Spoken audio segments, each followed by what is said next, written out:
জীবনে চলার পথে সবসময় সেই মানুষটাকে বেছে নাও যে তোমাকে প্রতিটা পদক্ষেপে মোটিভেট করবে। কারণ কে কতটা দেখতে সুন্দর, কে কতটা স্মার্ট, কার কত ভালো ড্রেসিং সেন্স, এই ব্যাপারগুলো ইনস্টাগ্রাম আর ফেসবুকের মধ্যেই সীমাবদ্ধ থাকে। আর আমাদের জীবনটা রিলস কিংবা প্রোফাইল পিকচারের মতো পারফেক্ট হয় না। এখানে আমরা প্রতিনিয়ত আঘাত পাই, ক্ষতবিক্ষত হই, আমাদের কান্না পায়, সবকিছু ছেড়ে পালিয়ে যেতে ইচ্ছে করে।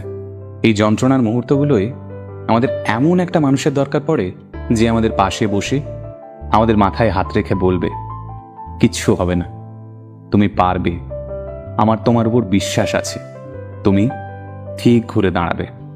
ব্যাস এটুকুই তো। তাই এই রকম একটা মানুষ খোঁজো আর নিজেও এইরকম একটা ইন্সপায়ারিং মানুষ হওয়ার চেষ্টা করো, তাহলেই দেখবে জীবনটা অনেক সহজ হয়ে গেছে।